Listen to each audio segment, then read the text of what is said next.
మీ business గురించి మా ఛానల్లో ప్రమోట్ చేయించుకోవాలనుకుంటున్నారా? Contact us 8247743841. If you want to promote your shop business in a channel, you can call me to above number. Hi hello నమస్తే welcome to శామ్స్ creative channel.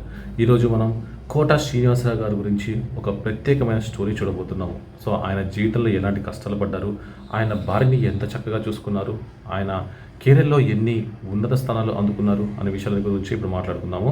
ముందుగా కోట శ్రీనివాసరావు గారి గురించి ఆలోచిస్తే ఆయన పాత్ర ఏదైనా కూడా ఇట్టే ఈవిడిపోయి 100% న్యాయం చేయగలిగే ప్రతిభ సాధారణంగా తక్కువ మందిలో ఉంటుంది. అలాంటి అరుదైన నటుల్లో కోట శ్రీనివాసరావు గారు ఒకరు.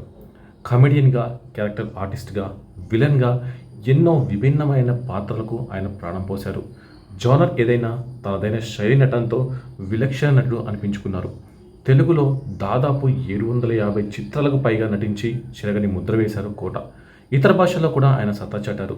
తమిళం, కన్నడం, హిందీ, మలయాళం సినిమాలో నటించారు. సర్కార్ సినిమాలో సిల్వర్ మణిగా నటించి అమితాబ్ ప్రశంసలు కూడా అందుకున్నారు. డార్లింగ్, రక్త చరిత్ర, బాగీ లాంటి బాలీవుడ్ సినిమాలతో అక్కడి ప్రజలను కూడా ఆకట్టుకున్నారు. సామి సినిమాతో తమిళంలోకి ఎంట్రీ ఇచ్చిన ఆయన సుమారు 30 చిత్రాలు చేశారు. కన్నడలోనూ ఆయన సినిమాలు చేశారు. ఏ రంగంలోనైనా రాణించాలంటే పెద్ద గుమ్మడికాయంత టాలెంట్ కాదు, ఆవగించంత అదృష్టం కూడా ఉండాలని చెబుతుండేవారు కోట శ్రీనివాసరావు. ఆ సూత్రాన్ని నమ్మి ఆ దిశగా ఆయన రూట్ వేసుకున్నారు. కొన్ని పాత్రలు చేస్తే ఆయన తప్ప మరొకరు చేయలేరేమో అనేంతగా ఆయన అభినయం ఉంటుంది. ఆయనకు బాగా గుర్తింపు తెచ్చిన పాత్ర అహనా పెళ్ళంటలోని పిసినారి లక్ష్మీపత పాత్ర ఒకటి. అందులో బ్రహ్మానందంతో కలిసి భలే హాస్యాన్ని పండించారు. జంధ్యాల దర్శకత్వంలో రాజేంద్ర ప్రసాద్, రజనీ నటించిన అహనా పెళ్ళంటలో పిసినారి లక్ష్మీపతిగా కోట ప్రతిభను మాటల్లో వర్ణించలేము. నీళ్ళ ఖర్చు, సబ్బు ఖర్చు, డబ్బు ఖర్చు తగ్గుతుందని బట్టలకు బదులు న్యూస్ పేపర్లు చుట్టుకోవడం, కోడిని ఇంటి ముందు వేలాడదీసి కోడికూరు తింటున్నట్టు అనుభూతి చెందడం, అలాంటి సన్నివేశాలు కడుపుబ్బ నవ్విస్తాయి. ఈ సినిమా హిట్ తర్వాత కోట బాగా బిజీ అయిపోయారు. ఈ తరహా పాత్రనే ఆమె ఆ 4 చిత్రాల్లో చేసి మెప్పించారు. ఇక ప్రతిఘటన సినిమాలో విజయశాంతి, చరణ్ రాజులతో పాటు కోట శ్రీనివాసరావు జీవితంలో ప్రత్యేకంగా ఈ సినిమా నిలిచిపోయిందని చెప్పాలి. నమస్తే తమ్మి అంటూ తెలంగాణ యాసతో మినిస్టర్ కాషాయిగా అదిరిపోయేలా నటన కనబరిచారు. ఆ డైలాగ్స్ను పండించేందుకు పట్టుబట్టి మరీ ఆ యాసను నేర్చుకున్నారు. విలన్ కాళీకి అండగా నిలబడే అవినీతి మంత్రిగా, కిరాతకుడిగా ఆయన నటన విశేష స్పందన దక్కించుకుంది. ప్రతిఘటన సాధించిన విజయానికి మినిస్టర్ కాషాయ పాత్ర ముఖ్య భూమిక పోషించింది. ఆ తర్వాత ఆయన కెరియర్లో ఇలాంటి పాత్రలు ఎన్నో చేశారు. అప్పటిదాకా కామెడీ విలన్ మెప్పించిన కోట వెంకటేష్ నటించిన గణేష్ సినిమాలో క్రూరమైన విలన్ పాత్రలో ఉడుకు పుట్టించారు. ప్రజల రక్తం తాగే ఆరోగ్యమంత్రిగా ఆయన పలికించిన హావభావాలు ఒళ్ళో గగులు పుడిచేలా చేశాయి. హీరో ఇంటికి వచ్చి ఇచ్చే వార్నింగ్, కిడ్నీ మాఫియాను నడిపించే సన్నివేశాలలో ఆయన ఎంత గొప్ప నటుడు అనేది తెలుస్తుంది. అందులో గుండుతో, భయంకరమైన కళతో చూస్తే వణుకు పుట్టేలా ఉంటుంది. గదైతే నేను ఖండిస్తున్నా అంటూ గాయం సినిమాలో గురునారాయణ్ పాత్రతో కూడా మెప్పించారు కోట శ్రీనివాసరావు. జగపత్ బాబు హీరోగా ఆర్జీవి తెరకెక్కించిన క్రైమ్ డ్రామా గాయం. నటుడిగా జగపత్ బాబుకు మంచి గుర్తింపు తీసుకొచ్చిన ఈ సినిమాలో కోట శ్రీనివాసరావు గురునారాయణ్గా అదరగొట్టారు. తెలంగాణ యాసను వంటపట్టించుకొని ఆయన పలికిన డైలాగులకు మంచి పేరొచ్చింది. సినిమా ఆద్యంతం కోట విలక్షణమైన నటనతో మెస్మరైజ్ చేశారు. ఇక భద్రం, బీ కేర్ఫుల్ బ్రదరు, భర్తగా మానక బ్యాచిలరు అనే పాటతో పెళ్లి వద్దని చెప్పే అల్లావుద్దీన్గా మనీ సినిమాలో ఆకట్టుకుంటారు కోట. ఆర్జీవి నిర్మించిన ఈ చిత్రంలో బట్లర్ ఇంగ్లీష్తో ప్రేక్షకులకు కడుపుబ్బ నవ్వందించారు. దీనికి సీక్వెల్గా వచ్చిన మనీ మనీలోనూ ఇదే పాత్రతో అలరించారు. వచ్చి రాని ఇంగ్లీష్తో కామెడీ పండించారు. అందులో పురాణాల మీద, నీతి నిజాయితీల మీద చెప్పే డైలాగులు చాలా ఆకట్టుకుంటాయి. ఇక వెండితెరపై సూపర్ హిట్ కామెడీ కాంబో ఎవరిదంటే కోట శ్రీనివాసరావు, బాబు మోహన్ పేర్లే మనకు వినిపిస్తాయి. తెరపై వీరిద్దరూ కనిపిస్తే చాలు, నవ్వులే నవ్వులు.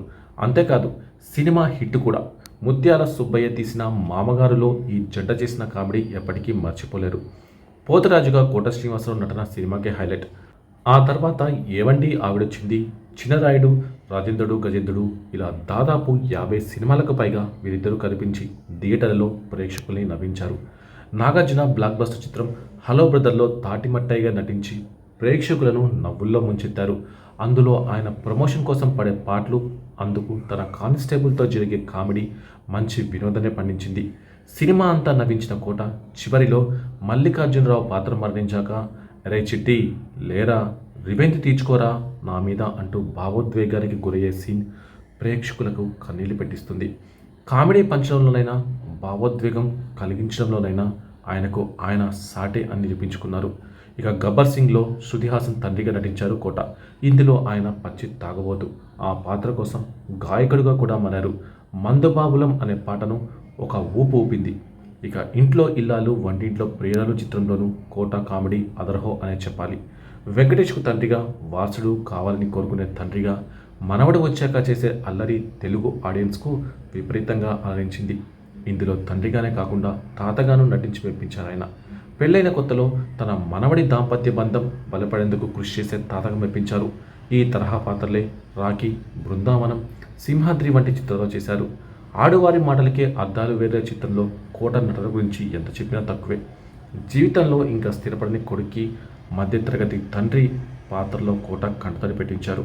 ఆఖరి రోజుల్లో తండ్రికి ఒక ముద్ద పెట్టేవాడు కొడుకు, చచ్చేదాకా ఇలా గుండెల మీద తన్నేవాడు కొడుకు కాదు అంటూ డైలాగ్స్తో మనసుల్ని హత్తుకున్నారు.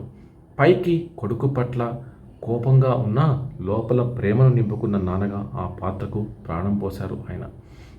ఇక ఇదిలా ఉంటే కోట శ్రీనివాసరావు భార్య ఆగస్టు 18న అనారోగ్యంతో కన్నుమూశారు.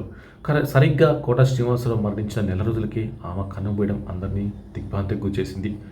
ఇక నెల రోజుల గ్యాప్లోనే వారి కుటుంబంలో 2 విషాదాలు చోటు చేసుకోవడంతో అది అత్యంత బాధాకరంగా మారింది. కోట శ్రీనివాసరావు గత ఇంటర్వ్యూలో తన భార్యకు ఉన్న సమస్యని బయటపెట్టారు. ఆమె సైకియాట్రిక్ పేషెంట్ అని తెలిపారు. 30 ఏళ్ల పాటు తాను చిన్నపిల్లలా కాపాడుకున్నట్టు కోట చెప్పుకొచ్చారు. అయితే కోట శ్రీనివాసరావుకు రుక్మిణికి 1968లో మ్యారేజ్ అయింది. వీరికి ఒక కొడుకు, 2 కూతుళ్ళు ఉన్నారు. కొడుకు ప్రసాద్ సినిమాలో నటించారు. 2010లో రోడ్డు ప్రమాదంలో కన్నుమూశారు. ఆయన సిద్ధం, గాయం 2 వంటి చిత్రాల్లో నటించాడు. ఈ క్రమంలో అనూహ్యంగా రోడ్డు ప్రమాదంలో కన్నుమూశారు. ఆయనకు 2 కొడుకులు. పెద్ద కుమారుడు కోట శ్రీనివాసరావు తన తండ్రి పేరునే పెద్ద కొడుకు పెట్టుకున్నాడు ప్రసాద్. చిన్న కొడుకు శ్రీహర్ష. ఇద్దరు బీటెక్ చేశారు. ఇప్పుడు ప్రైవేట్ జాబ్ చేస్తున్నారు. వాళ్ళకి సినిమాలో రావడం ఇష్టం లేదని, తీసుకొచ్చే ఉద్దేశం లేదని కూడా చెప్పుకొచ్చారు కోట. అయితే కొడుకు మరణంతో మనవళ్ళ బాధ్యతని కోడలు చూసుకుందని తాను చెప్పడంతో జాబ్ మానేసి పిల్లల్ని బాగా తీర్చిదిద్దిందని, ఇప్పుడు వాళ్ళ ప్రయోజకులు అయ్యారని చెప్పారు కోట. తను వెల్ ఎడ్యుకేటెడ్ అని, కానీ ఫ్యామిలీకి ప్రయారిటీ ఇచ్చి జాబ్ వదిలేసుకుందని, తమని పిల్లల్ని బాగా చూసుకుంటుందని కోట అన్నారు. అయితే చిన్న కూతురు టీనేజ్లోనే రోడ్డు ప్రమాదానికి గురైందట. ఆ ప్రమాదంలో ఆమె కాలు కోల్పోయింది.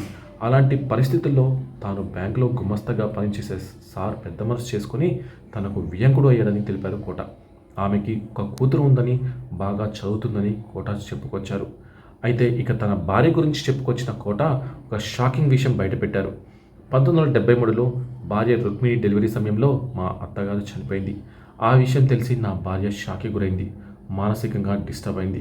సైకియాట్రిక్ పేషెంట్గా మారిపోయింది. ఎవరిని గుర్తుపట్టలేకపోయింది. చివరికి నన్ను కూడా. ఇలా 30 ఏళ్ల పాటు ఆమెను కంటికి రెప్పలా కాపాడుకున్నాను. ఈ విషయం బయట ప్రపంచానికి పెద్దగా తెలియదు. చెప్పాల్సిన అవసరం లేదని ఎప్పుడూ ప్రస్తావించలేదు. ఇప్పుడు తాను బాగానే ఉంది. తను కుటుంబంలో చాలా విషాదం ఉంది, కానీ ఆ విషయాలు చెప్పుకోవడం నాకు ఇష్టం ఉండదు అని తెలిపారు కోట శ్రీనివాసరావు. ఇవన్నీ ఒక ఇంటర్వ్యూలో కోట స్పష్టం చేశారు. సో ఇదండి కోట శ్రీనివాసరావు గారి జీవితంలో జరిగిన అత్యంత బాధాకరమైన పరిస్థితులు. కోట గారు ఎన్నో విలక్షణమైన పాత్రలు పోషించి ప్రేక్షకుల్ని ఎంతగానో అలరించారు.